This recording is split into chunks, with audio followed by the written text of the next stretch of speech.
Morning, Helljumper Company. This is Cadet First Sergeant Piedad. So today, I'll be doing a demonstration of the multiple exercises and techniques that you'll be using during the Battle March PT, as there are multiple of them and it's a pretty complex operation. So let's get started with Phase 0 and Phase 1. Phase 0 is pretty easy. Okay, just show up at either the CRD gym or the supply building at 0510 Wednesday morning, so we can pick up our rifles and then you can immediately get into just warming up on your own. First formation will still be on the PT field. For Phase 1, that will be the 0.8 mile, 60-minute mile pace for a ruck. Now, because of the nature of this, because it's an approach march type deal, we will not be slowing down for any personnel that cannot keep up. However, there will be a pace/safety car behind us, being driven by Cadet First Lieutenant Morrison. And if you need to fall out, just simply step out of formation, fall out, and go to his vehicle, and just hop in. All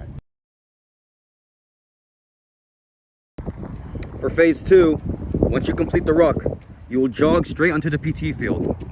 Once you get online, you'll drop your rucks, but keep your rifles with you.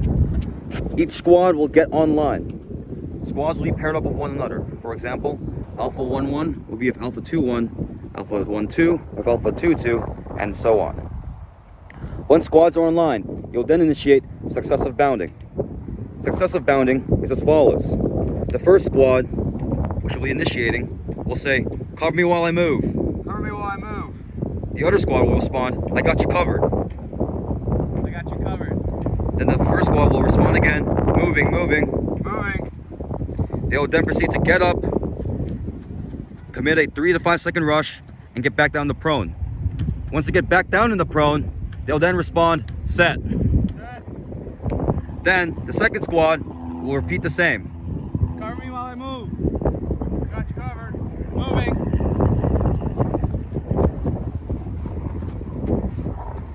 Cover me while I move. I got you covered. Moving.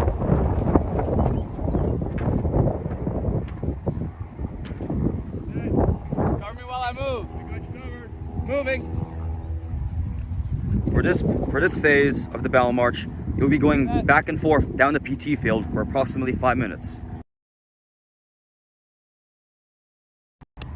Phase 3 is the crawl phase. When Phase 3 begins, you'll get back into the prone and you'll immediately start low crawling. To low crawl, place your head on the ground, your thumb inside the front sight post of your rifle, and keep the rifle barrel out of the ground as you're pulling yourself forward. On the command of transition, or another whistle blast, you will transition into a high crawl. This is similar to the low crawl, except your head is up and your rifle is cradled in your arms. On the command of transition, you will transition from a high crawl to a legless, arm-only crawl. You will place your rifle on your heels, flex your core as if you were doing the extended flex, and proceed to pull yourself using only your arms. Keep in mind, you may need to splay out your legs in order to keep the rifle stable and on your body. On a command of transition, or the next whistle, you'll go back into the low crawl. This will be repeated over and over again for 5 minutes. For Phase 4, it will be initiated on my verbal or whistle command. Phase 4 is the POWs. You already know what a POW is, but just to review, I'll do it here. For the first of a POW, you'll start on your knees. You'll do 1 push-up, and then go back on your knees and do 2 arm pumps. For the second rep of the POW, you'll go into 2 push-ups and 4 arm pumps.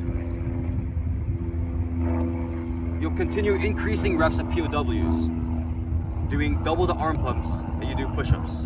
For example, when you get to the 5th rep, you'll do 5 push-ups, immediately followed by 10 arm pumps. POWs will continue for 5 minutes until we transition to Phase 5.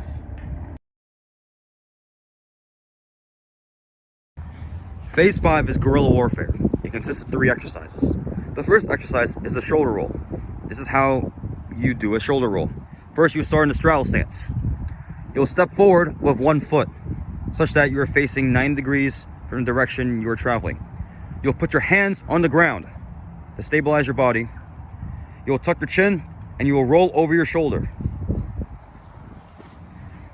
When you finish a rep, you'll get back to straddle stance and repeat, but on the other side. You will do 5 of these shoulder rolls. If you cannot do a shoulder roll, you'll instead do burpee broad jumps. You will do 10 of them. It's similar to regular burpee, except of the regular jump, you will long jump forward. Again, you'll do 10 of these. After doing the burpee broad jumps or the primary exercise, the shoulder roll, you'll go into 20 walking lunges or 10 each leg. 1, 2, 3. Once this is complete, you will go into a 25-meter fireman's carry. Each cadet will fireman's carry their selected partner for 25 meters each.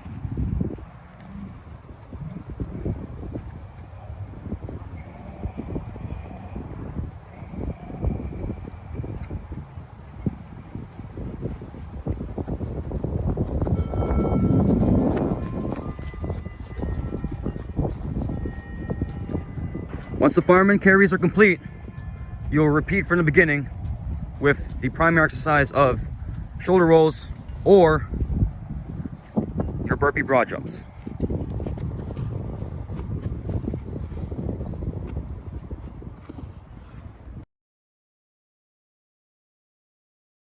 Fireman's carry, there is a very specific technique you need to do in order to do this properly without hurting yourself or your partner.